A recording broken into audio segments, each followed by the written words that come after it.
Welcome to the Genesis of the Doctor podcast, where we're taking a journey through the time and space of the history of Doctor Who.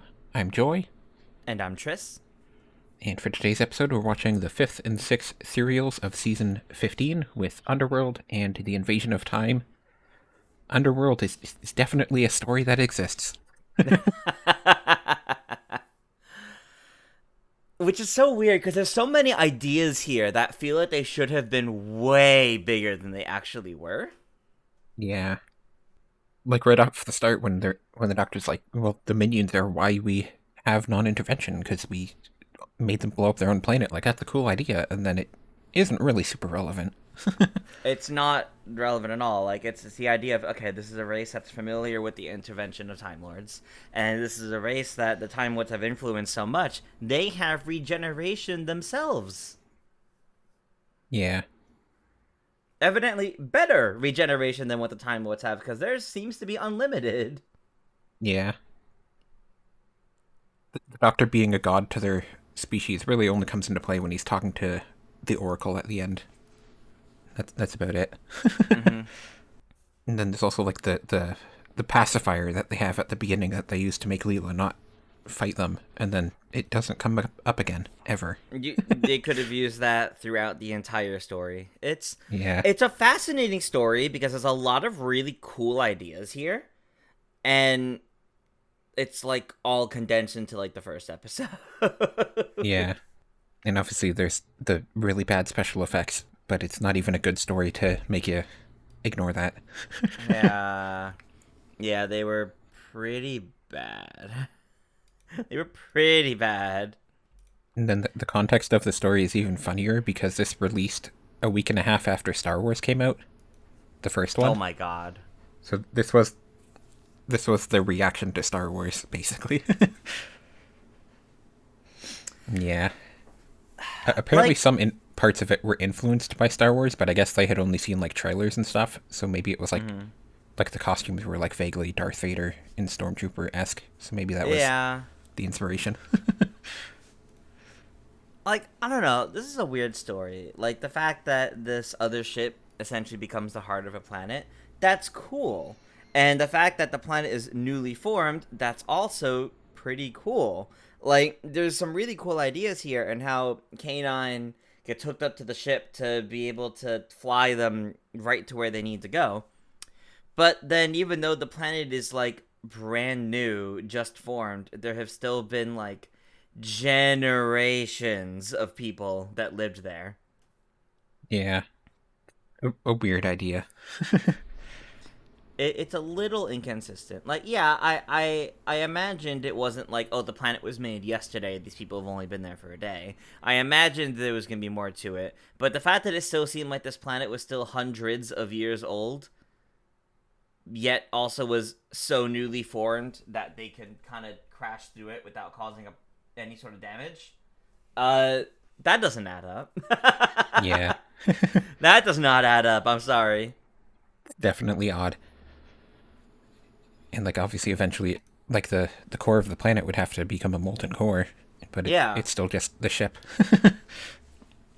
And, like, that should happen within the first 100 years. Like, Yeah. at most. There is one moment that I have, like, really, really written out that I'm, like, confused by. But I'm curious if you have anything big first. Because that's kind of, like, near the end of the episode, what I have there. I'm trying to look at my notes and there's not really much here. Yeah! Okay, so when the, I guess, the guards, when they're like interrogating to try and figure out like why did these people come here, what are they looking for, and they're looking for like, you know, the life bank, they're looking for like the two gold cylinders, like the fact that you're being interrogated by two gold cylinders, I thought they were going to build up to the fact that this was them. Because there's only ever the two guards in that look ever seen. And I thought we were going to see that, like, the tech for them evolved into these beings or something. Especially since they went on about how, like, oh, like, we are not minions, we are not people, like, we are above that. I thought they were building up to these were the life, you know, the life banks given sentience. No, Yeah. that's just a sheer coincidence that despite everything pointing towards that is unintentional misdirection that left me kind of annoyed because that would have been a cool angle. Yeah. Instead, they just don't really explain why they're robots. Nope. They're they're like descendants of minions somehow, but they don't even look like they're biological in nature. Nope. And they respond to the Oracle, which is, the ship's computer, given too much sentience. Yeah. Like, and then, like, they're also, like, really bumbling for some reason. Yeah. Like, they definitely felt like they were like, what if we made evil versions of the robots from Star Wars? You're right. Like, what? They were messy. Yeah. And it was funny to me how like the Oracle's plan is to put bombs on the other ship, and then it doesn't even tell the guards that. So like they don't know that they're bombs. And then that's what kills them Also, in the end. the way they would have taken off, the way they would have blown up in the ship, it still would have blown up their planet anyway. Yeah. They would have had been pretty far away in order for it to not affect them. I don't really think you need bombs that big just to blow up one ship. No. It is funny though at Yeah, the no. end when the doctor's just like, well, we have to get literally everybody off of this planet except for the guards. They all get to die. Yeah, that is pretty funny. Like the guards didn't even really know what they were doing. But no, I guess they all get to die too. And I love how Jackson was just like, we can't take all these people. And Doctor's like, well, you will. Then Yeah. this is your race. That was like actually like a good scene about like getting them to come to terms with that. But it kind of just further reiterated to me that, man, this ship crew really needed to be fleshed out a lot more. Because they did Yeah. they tried in the first episode, and then they didn't do anything more with them after the first episode. They were there to then just push the plot and not get fleshed out any further, and that's kind of upsetting because they had Yeah. potential. Like the fact that this is the first time we've met other species that can regenerate, like Time Lords, and nothing really gets said about it other than teaching you that they can do it, and only one of them is suspicious of the Doctor because of the way the gods, as they called them, interfered in their lives up to that point. Yeah.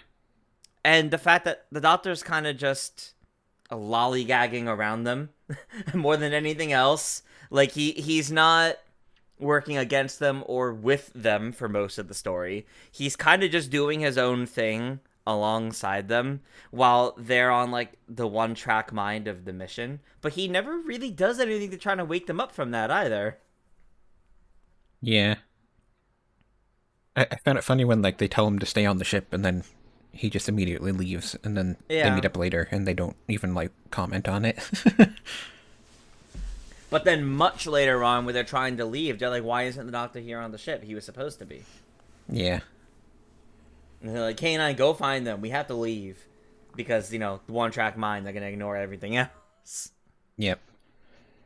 It's And then just kind of ridiculous. And Herrick was interesting at the start when he was like, we can't trust the Doctor because the gods were evil to us, and then that Yeah. doesn't really come up after episode 1. No, no. A lot of stuff that was in episode 1 is only in episode 1, and that's it.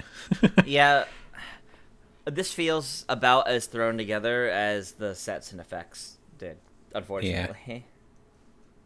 Apparently the writers were thinking of maybe doing a spin-off with this ship crew, which I don't know, that would have been, maybe they would have been more better established by then, but You would have to establish them pretty well to warrant a spin-off, I would say, and I don't think they did that here.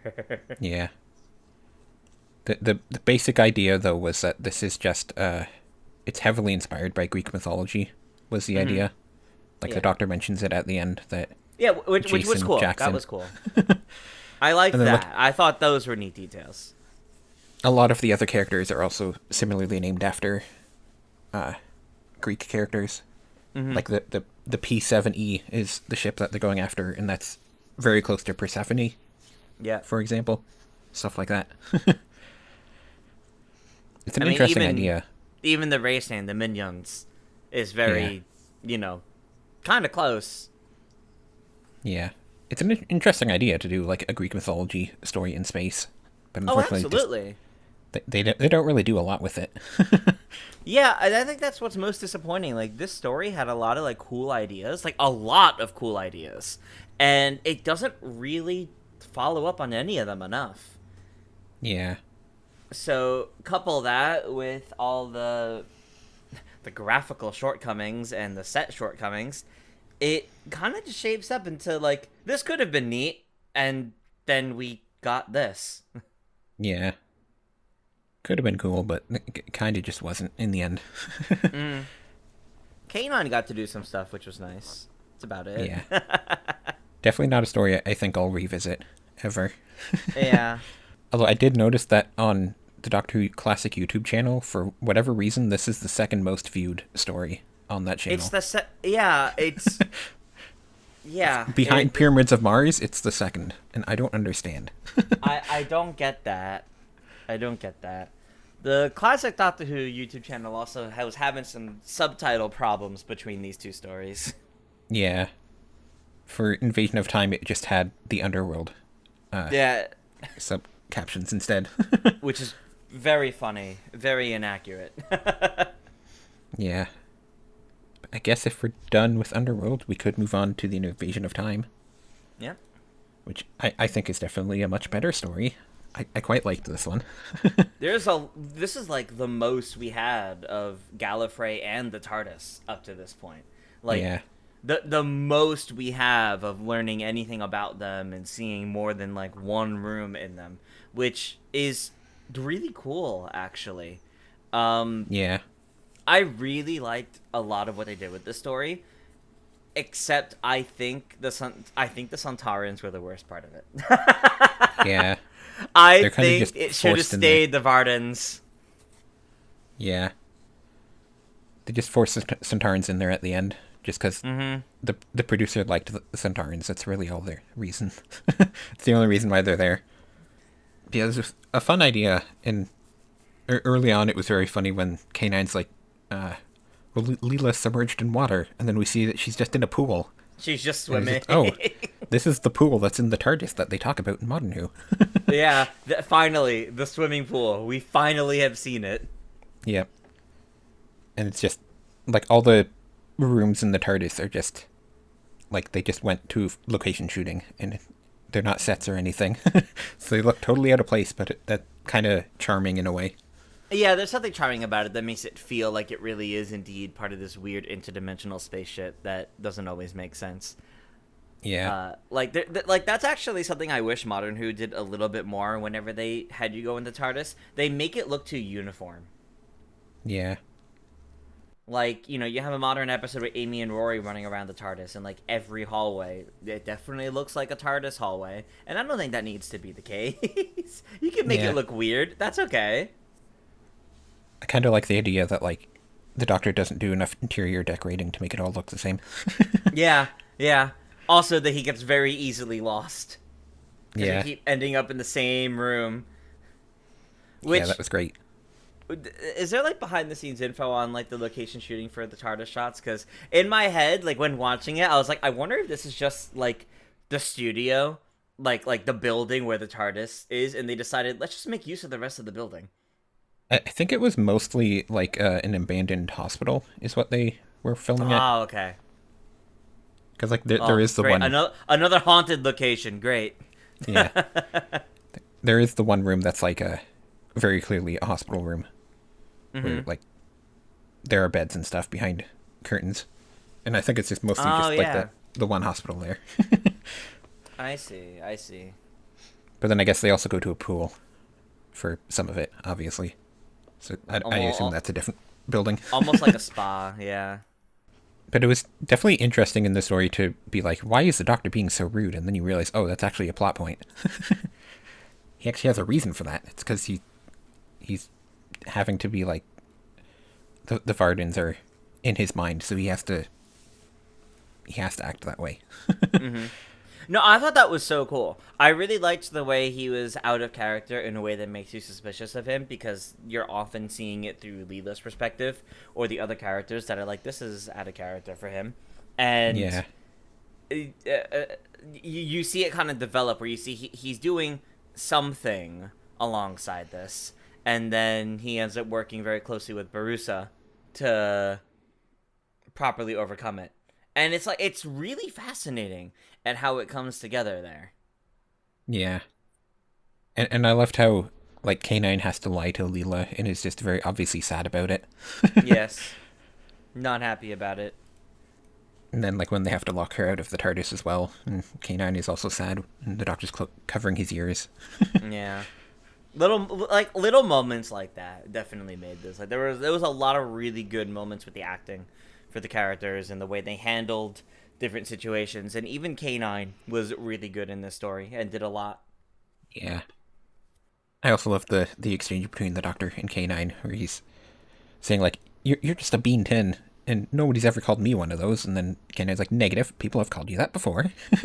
Nobody's ever called me smug. Correction." So many good little lines. Yeah. And I just loved how Castellan Kellner is just such a hateable character. He's just so Yeah, awful. yeah. They're invaded by Vardens, and he just works with them. And then Sartar's show up, and he's like, "Well, I'm going to work with you now." It's so silly. And then Kellner is also we've seen the actor before, where he was Bennick from Enemy of the World and the Eye Patch guy in the Android Invasion. Mm-hmm. And so he's been in a few stories at this point. Yeah, and he's always kind of just that hateable character. Getting typecast a little bit. Yep. No, but honestly, it was a great performance too because you see like he has his own ambitions while also just trying to survive. Yeah. Ultimately, he's trying to make sure he doesn't get killed, and he paints a very specific idea of the Time Lords as well. Of this like high power, but also very like submissive race, which is very interesting actually. Yeah. Because that's the impression that he gives to so many others. Because you have him and Rodan, the two of them together, come across as very submissive people. That the positions they hold in Gallifrey and Time Lord society make it seem like that is kind of everyone that is in the guard is like that. Yeah. Barusa even as well. The Doctor even has the whole point of the whole idea of non-interference means Barusa won't even help stop what's going on. Yeah. And I like the conversation Barissa has with the Doctor. The Yeah. Doctor's like, you're all one-tracked mind, so I couldn't really depend on you to not have your mind be read. Mm-hmm. Because you're also simple-minded. None of you have imagination. But I like how And then, Barusa like agreed, like he like understood yeah, everything going on. He was like, "This is fascinating," and he like played along in a way that was clearly like trying to help while also coming to terms with his own shortcomings. yeah, And given that the last time we saw Barusa was a pretty minor role, all things considered, but it was implied that he knew the Doctor well because he was like the teacher for the Doctor, like the Doctor was his student. yeah, Getting more of him this way was really, really good, I think. yeah. And we will see him a couple more times in Classic Who. He's always Mm-hmm. played by a different actor, though, which is funny. He keeps regenerating. Yep. He regenerates just as fast as the Doctor does. Or faster, sometimes, I guess. Yeah, because he shows up in two more Fifth Doctor stories. So Mm-hmm. in the time that Doctor has two regenerations, he has four. What is That's he doing? It's happening that quickly. well. It also depends on when timeline wise when the Doctor's landing too. Yeah, Could also be hundreds of years between each one. yeah, I guess. Although I guess in this, I guess in the invasion of time, it's not too long after the previous one because they still don't have a new president. Yeah. I love how they brought back that plot point, though, that, the Doctor technically has the right to be the president. Mm-hmm. I think after this point, they just say that, like, when he left, he officially stepped down as president, so there will be one next time. Yeah. I do have to say that Leela and Rodan, I loved their dynamic in this story. They Yeah, were great together. they were great together. And it was consistent too. Like it wasn't like it had like a hard switch at any point. Like the way the two of them acted were very consistent, and they were like they complemented each other very well with each other's Yeah. shortcomings. I think if they had to have Leela stay behind to get married, she should have married Rodan instead of Andred. Yeah, But she obviously, didn't really have any chemistry with Andred. yeah. Unfortunately, it's the 70s, so she wouldn't have gotten married to a woman, but No, it would have I been better. I feel like what would have been better instead of implying marrying Andred when they had like two scenes together. Honestly, Yeah. like they really didn't. There was nothing to indicate she would get feelings for him. There was nothing to indicate that they would end up together. I would have liked to see Rodan formally request Leela be like her guardian, her protector, Yeah. like her right hand, basically, because she was protecting her constantly, and the two of them worked very well together. Um, it would have been great to see that brought up and actually explained as, oh, well, you know, if you stay on Gallifreyan Society, you could teach us more things and you can help me. And I think that would have flowed a little bit better. Yeah. And it's also like the tribe of people outside the Citadel that she got along well with that could have been Yeah. another reason for her to stay. She could have Just to help been them she out. could have been leading them reconnecting, Yeah. which I'm sure she does, but Yeah, the Leela's exit is definitely the low light of the story. it does feel like they didn't really know how to write it in. Apparently, behind the scenes, what happened was Graham Williams was really trying to convince Louise Jameson not to leave, so he just didn't really care if they had a good ending for her, because the plan was it wouldn't actually be her ending. Ah, But Louise Jameson was very insistent that, like, no, I'm leaving. I have a new job now already. yeah, that's fair. So yeah, Unfortunate. the producer didn't bother writing a good ending because it wasn't supposed to be, or from his perspective, he didn't want it to be the ending. How selfish. Yeah. Louise Jameson has gone on the record saying she wishes she would have been killed off. She would have liked that better. Really? Because I guess she just feels like, I guess yeah, I guess that would work. That would make sense for Leela as a character. yeah, It's hard to believe she would just leave the Doctor without dying in combat of some sorts. yeah.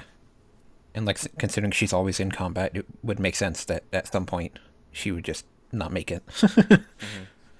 She's a very violent person. Makes sense that at some point somebody would get a one up on her.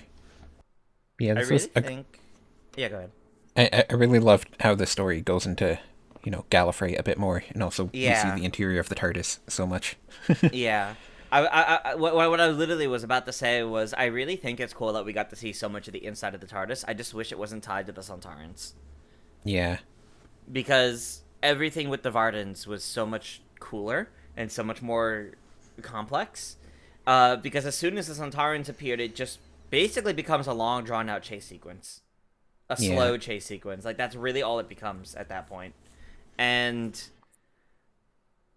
I don't really feel like you get anything out of that. yeah. It was funny though how the Vardens are just tinfoil until they actually show up. Not the best special effects for them, that's for sure. There was something about it that was kind of neat that made it like really mysterious. Like, yeah, it Yeah, really was just like tinfoil with like the opacity turned down, but like there was something about the shapelessness of it that kept it fascinating. That yeah, when they then appeared and they were humanoid, I was like, oh, that's it. Like, yeah, they're not humans, but like, oh, they're humanoids. Like, oh, all right. yeah, But everything they were able to do, like their powers and all, was really interesting. And I feel like making them the ones to more or less just pave the way for the Sontarans feels kind of weird because they definitely feel that they should have just been a full dedicated villain on their own. Because all that happened was they decided this is getting too much for us, and they pieced out because the Sontarans had made their way in. I guess I don't know. Like I think the reason why they left was that what K9 was doing was like finding their home planet and then they used something to force them to go back. Yeah. I think that's what it was supposed to be. But yeah, but like the way it's presented is it feels like at the first sign of proper conflict they just peace out because Yeah. they just move to the side to make way for the real villain, the one with the guns. And it's Yeah. not literally, but it's and that's all it feels like. And that's the only thing that really disappoints me about the story. Like, yeah, I am disappointed that Leela gets with Android because that doesn't really make sense. But I I'm disappointed that the cooler villains are pushed aside for the Centaurans to come in. Yeah. And then the Saturns just briefly say, like, oh, the Vardens were working for us the whole time. I'm like, Yeah, were they? Well, it sure seemed like they were planning on taking over Gallifrey themselves. exactly. Like, what would have been the point in that? Yeah, it almost Like, feels like why would it's they work with you?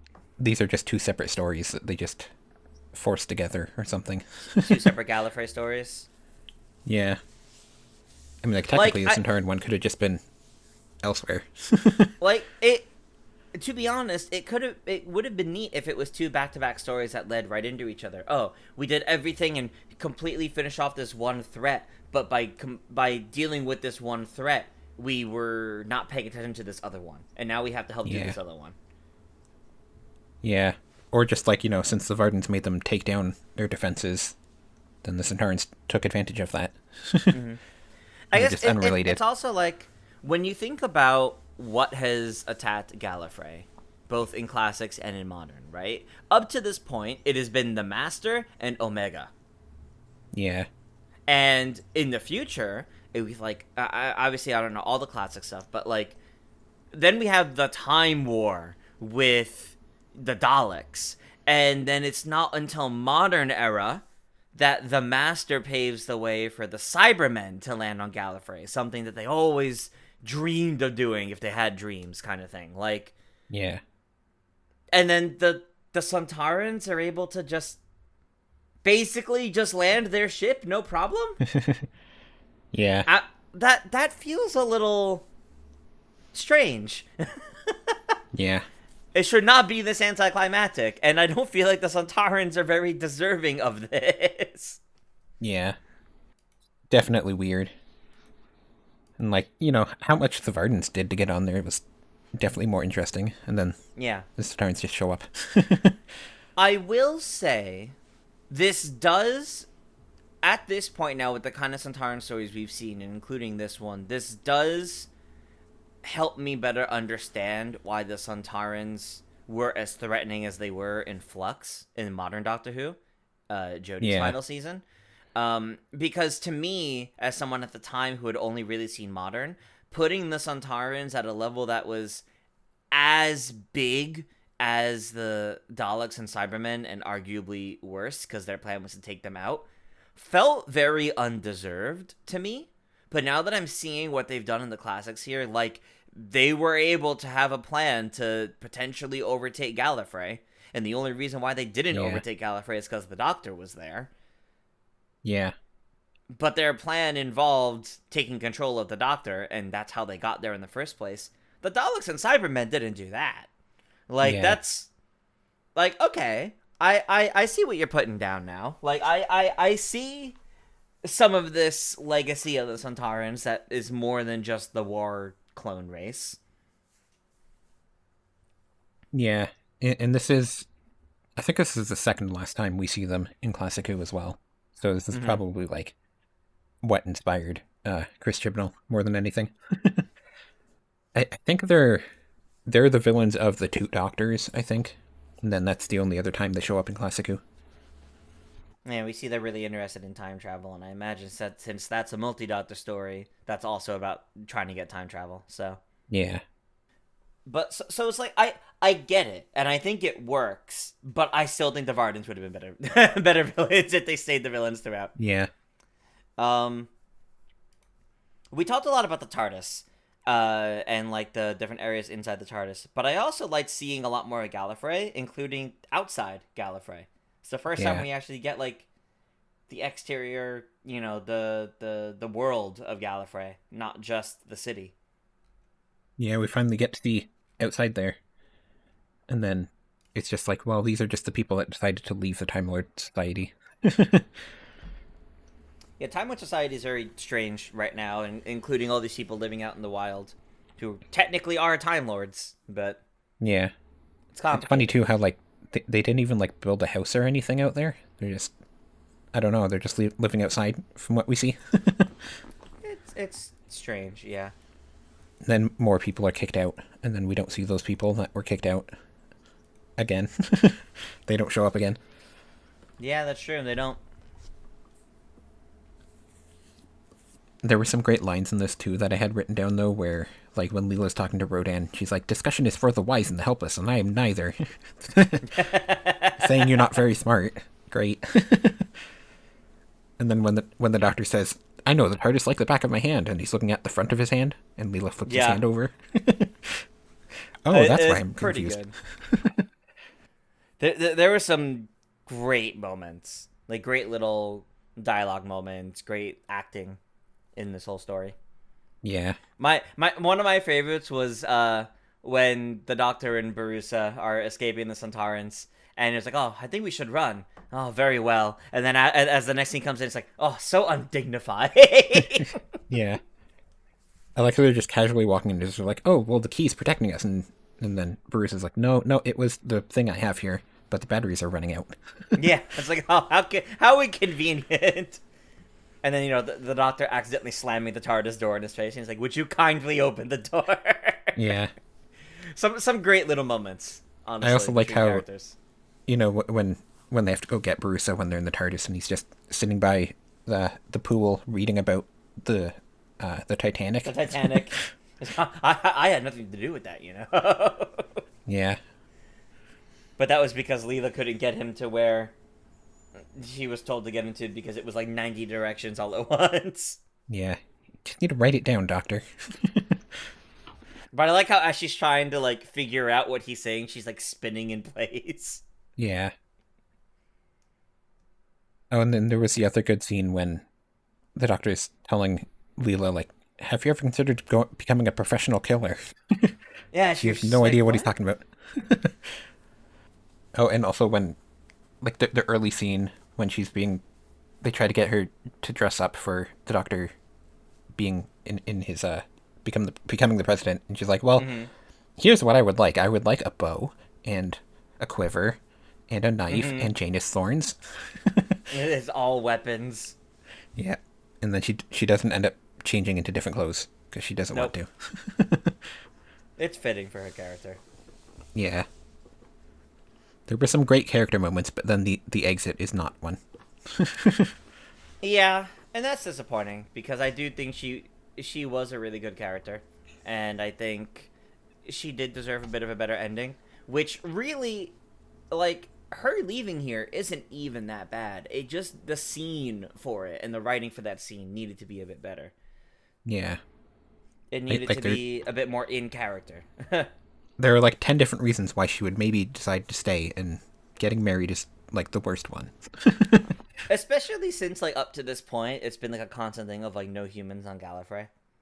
Yeah, It feels weird for her to just stay. yeah, Like I feel like there needs to be a reason. It's like, oh, we need if the Doctor's gonna leave, we need someone with your experience, kind of thing. We need someone who could act as his voice, kind of thing, to help us, or someone to unify the people from the outside and the Time Lords inside the Citadel, and all. Like there were so many different reasons. There were so many different reasons, and yeah. they opted for romance. Part of me wonders if it was intentionally a bad ending because they were trying to convince Louise Jameson not to do it. Come back to get a better ending. Yeah. I feel like that's possible because they were trying to convince her not to leave. God. I will say though that Leela has a lot of Big Finish after this, where Mm-hmm. they have a series just called Gallifrey, which I think has like 15 seasons or something, and Oh, it's not always about Leela, but Leela's in a lot of them. So it's just I'm assuming it's Leela and Andred, and then anything that then spawns from those. and it's in Romano's a big one in those as well. Yeah, that makes sense. I believe Android gets killed off like 3 seasons into it though. Oh, So yeah, he gets killed off relatively early in that series because I guess they just didn't want to keep going with that character. Is he killed off, or does he just regenerate? I think he regenerates first, and then he also gets killed off after that as well. Oh, okay. Because a villain like stabs both of his hearts at the same time, and that Oh, makes it so you can't regenerate. yeah, technically, I guess. Unfortunate. Way Yeah, to so I guess way to make Leela fall in love, and then for some reason, and then kill him for some reason, yeah. making her suffer. So I guess there's more of Leela after this without her husband than there is Mm-hmm. with her husband. Oh, there was also a book, I think, like in the 90s, where the Seventh Doctor meets up with them, and Leela's pregnant, and he's like, "You should name your kid after me." And then the Oh my intention god. was that he was her kid, but obviously that's not canon anymore. Yeah, no. The intention was that it was a big bootstrap paradox where Leela is his mother, and that's why he's half human, I guess. But no, it's not. They don't do that in any other material. Yeah, I don't think that would have been good. Yeah, but yeah, I really liked this story for the most part. Oh yeah, I do think this was a great story. And I guess A we've more good or less season already finale. talked about Leela's exit, but I did love Leela as a character. Yeah, Very different from all the other companions, which was nice. And definitely getting to see like refreshing. you get to see her going from like not really understanding technology to flying the TARDIS on her own, and Yeah, it's great. Especially since like no other companions get to fly the TARDIS. it's true. They may like assist, like they may like help press certain buttons, but yeah, that's it's implied that he taught her how to fly it, which is kind of crazy. Yeah, she was Says flying a it on lot her about own what at the the Doctor beginning. thinks about current modern companions. Yeah, at the beginning of Underworld, she was flying it on her own while who was off painting something. Yeah, But yeah, Lilo was great. Leela was great. I definitely really enjoyed her time as a companion. I liked how different it was, where it wasn't a case of what we thought at first of maybe like, oh, the Doctor's gonna be like teaching her to act differently, but ultimately no, she held on to her principles. She got a bit Yeah, better, but like she ultimately still stuck to her principles as was known the whole time, and I did like that because even though life with the Doctor changed her, it didn't like completely change her into a completely different person. yeah. And she was still killing people in her final story, Yep. which is maybe a bit confusing because like they're Time Lords and again they're just on Gallifrey and nobody's regenerating. But okay, I guess we're just gonna keep doing that. The only kills she really gets during that one are the Santarans.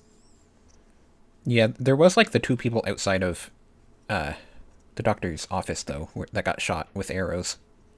There were two Time Lords there. Yeah, but we don't know if they died. They might have just Yeah, collapsed. Regeneration takes time. and then there's also like the guards that were doing a revolution that were shot by the other guards, and Yeah, but those I might guess be none of them. like Time Lord guns. Might they might have a non-regeneration setting. The Master Yeah, I has the guess. laser screwdriver after all, which claims prevents regeneration. So Yeah. Yeah, then I guess we also have overall thoughts on season 15. I think season 15 was like across the board pretty good stories except for Underworld. yeah, I have to agree. It was a good time across the board for the most part. Invisible Enemy had some really great stuff. Horror of Fang Rock did really cool things with just a lighthouse. Yeah. Even if the Rutens were underwhelming. Yeah. Image of the Fendal was actually really cool. The Sunmakers was a great story that needs to air nowadays. Yeah. I would say the Sunmakers is probably my favorite of the season. I think I agree there. Yeah, I think it had the best balance of each character doing big things. We definitely had a lot of that here in Invasion of Time as well. Yeah. Um, but it felt a bit more, I guess I'll say, successful in the Sunmakers in terms of what everyone was doing and how they were developing. Whereas in Invasion of Time, I mean, like, technically by the end of it, the Doctor forgets what happened. And Yeah. Leela stays behind to get married, and uh, like I do think the overall conclusion of Sunmakers is a bit better. Yeah. It was also funny at the end of the Invasion of Time when the Doctor leaves Leela behind and then just smiles to himself in the TARDIS, which I guess is because of K9 Mark II. But Yeah, because he pulls out the box for K9 Mark II. He left K9 yeah, behind, but it's okay. He's got another one. yeah. It almost seems like he's just glad to have Leela gone, though. I don't think that's true, but yeah, I can see that interpretation. But yeah, season 15 was across the board pretty good. Yeah, I agree. It was a good time. I guess we can also then move on to the bit of news we have, which was that the Daleks Master Plan episodes that they just found are have been released recently. Mm-hmm. And funnily enough, on the Doctor Who Classic YouTube channel, they only put those two up, and they don't have any of the other Daleks Master Plan episodes up yet. So they didn't even put up the one between the two of them, which is funny. It's kind of silly, yeah. But yeah, I watched those two episodes, and there were some good moments in there that we didn't have before. Obviously, like I I haven't really had a liked chance to when watch them yet, so I'm curious about it. in episode 3 there's when the Daleks are like murdering a guy, and you just have Mavic Chen just like casually leaning against the wall with his foot up, and it's like you can tell this guy is like way too confident around the Daleks. Obviously, like that is a plot point, but getting to Yeah, see like the actor was already playing up like how confident he was just casually like that, which was great. that is pretty Like, great actually, because that's not something you can really convey very well in like loose cannon reconstructions, especially, or even like an animated version. yeah. And there's also just the funny moments that like William Hartnell's wig was not cooperating in these stories. Oh no, There, it was just like his hair was just standing up in random scenes for some reason, and it's just funny that is pretty silly. because this is a story where we didn't even have like pictures of it, so it's funny to get to see Yeah, that. things that we never would have seen before. Yeah, and I will say that apparently a lot of the people that like are in the know about this have been saying that they're pretty confident in the next year or two we will probably be finding more Doctor Who episodes. So Ooh, that's we don't exciting. have news about like which episodes they think they might be finding, but they're pretty confident that we might be getting more. I hope we get more second author stories found, Yeah, it'd because be those nice. are the ones that I think need it the most. Not that any episode missing doesn't need it, but so much of the second author really was like his physical acting, Yeah, his physical he's definitely performance. definitely a very So physical actor. yeah, so it would be great to get those. Yeah, but yeah. The Daleks Last Plane episodes came out, and they didn't even announce that they were putting them on the Doctor Who Classic YouTube channel, but then they just put them up there anyways, which was nice. That's fun. But yeah, if you would like to join us on our journey here, we have a Patreon where you can get, for just $1 a month, you can get access to our Discord, where we have places to talk about the episodes between what we're watching, and you also get early access to episodes that way. And for $5 a month, you can watch live as we record. We'll have a live text chat, and you can tell us why Underworld is actually the best episode of Doctor Who, and totally deserves to be the second most viewed one on YouTube. It's gotta be a reason. Part of me wonders if it's just widely seen on that channel just because people have heard that the effects are bad or something. Was it So one they of the wanted to see for earlier themselves. ones or later ones that they uploaded? Because it could also depend on when. It was like kind of like in the middle of Okay. Fourth Doctor ones in particular too. Hmm. Like I was wondering if like Okay. maybe it was like the first Leela story, but no, I think Horror and Fang Rock was before this one. Weird. So Huh. I don't know. It's weird. But next time we will be starting season 16 with I'm not sure how you pronounce it, but the Ribos operation and the pirate planet. So we will be meeting Romana, as played by Mary Tam, next season. All She only right. plays Romana for a season, and then she regenerates at the end of it. Although I think she regenerates like technically between seasons, sort of Oh, thing. so we don't even get to see it? Wow. Yeah, because Damn, they just recast her and say, oh, well, she's time when she regenerated. Moving I on. think she was willing to come back for a regeneration scene, and then they just chose not to have her come back. So Wow. like we see immediately after the regeneration, but we don't see her in it. Okay, I guess that's. I don't the, like that, but okay. yeah, the reason why she left was because when she joined, she was told like you're not going to be just your typical Doctor Who girl. You're going to be like the Doctor's equal. And then as she was reading the scripts, she was like, "Oh, you're making me scream a lot and act a lot like a regular Doctor Who character." So I'm out after this season. Thank you. Not an equal. That's fun. Yeah, I'm she's written a curious lot. what'll happen for another Time Lord to join him though, because we haven't had that yet. Yeah, Other than Susan. yeah, and she's technically the third female Time Lord we've seen in Doctor Who so far, with Rodan being the second. Yeah, that's true. Because after Susan, they just only had men that they were showing. They're Time Lords. Yeah, and also this season is one of the few times in Classic Who where they have an overarching plot. So the season is called The Key to Time, and Oh, okay. I believe basically the premise is that the key to time is split into 6 parts, and in each story they find one part, sort of thing. So It would have they're been off on a nice if quest. they. It would, considering we just had the key to time in the last episode. It would have been nice if maybe that happened at the end of the episode and they tasked the Doctor with going to do that. Yeah. Well, I think it's like the key to time is like a different thing though. It's not like the key of Rassilon. It's a different thing. Oh, it's different. Okay. Yeah.